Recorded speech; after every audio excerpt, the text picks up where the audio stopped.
నమస్తే, welcome to my channel Priya's voice. Tollywood లో రాజ్ తరుణ్ లావణ్య వివాదం ఎప్పుడు క్లైమాక్స్ కి చేరుతుందా అనే సందేహం నెలకొంది.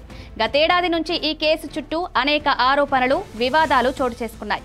లావణ్య అతని మీద ప్రేమ పేరుతో మోసం చేశాడని, అబార్షన్ చేయించాడని, డ్రగ్స్ కు కనెక్షన్ ఉందని తీవ్ర ఆరోపణలు చేసింది. కోర్టులో పలు సాక్ష్యాలు కూడా సమర్పించింది. కానీ ఇప్పుడు ఆమె మాటల్లో వచ్చిన మార్పు అందరినీ షాక్ చేస్తోంది. రాజ్, ఐమ్ వెరీ సారీ చిన్నోడా. ఇక్కడే ఉంటే కాలు పట్టుకొని క్షమాపణ చెప్పాలని ఉంది. ఈలోపు నన్ను ఏం చేస్తారో కూడా తెలియదు. ఒక్క అవకాశం నాకు జీవితంలో ఉంటే రాజ్కి సారీ చెప్పాలనుకుంటున్నాను, అండ్ నా తల్లిదండ్రులకి సారీ చెప్పాలనుకుంటున్నాను. పడకూడని మాటలన్నీ పడ్డారు, నిందలు నాతో పాటుగా నా తల్లిదండ్రులన్నీ పడ్డారు.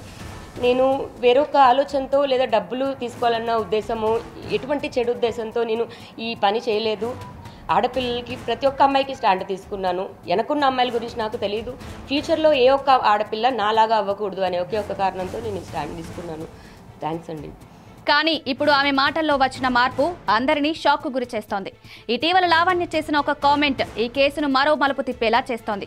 గతంలో రాజ్ తరుణ్ పై తీవ్ర ఆరోపణలు చేసిన ఆమె ఇప్పుడు కేసును వెనక్కి తీసుకుంటానని, అతని కాళ్లు పట్టుకుని క్షమాపణ చెప్తానని ప్రకటించడం ఇంటర్నెట్ లో హాట్ టాపిక్ అయింది.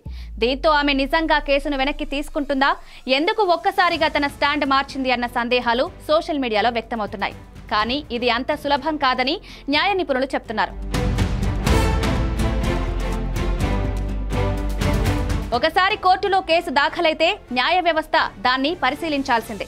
లావణ్య వ్యక్తిగతంగా వెనక్కి తీసుకున్నా కోర్టు దాన్ని ఆమోదించాలంటే సరైన కారణాలుండాలి. ముఖ్యంగా ఆమె సమర్పించిన సాక్ష్యాలను పరిశీలించిన తర్వాతే ఎలాంటి నిర్ణయం తీసుకుంటుంది.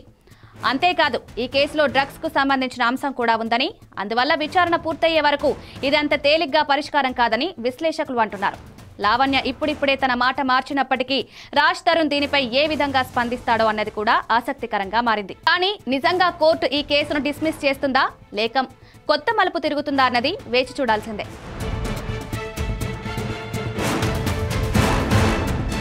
మరిన్ని వీడియోస్ కోసం సబ్స్క్రైబ్ చేసుకుని కిందున్న బెల్ ఐకాన్ని నొక్కండి. Thank you.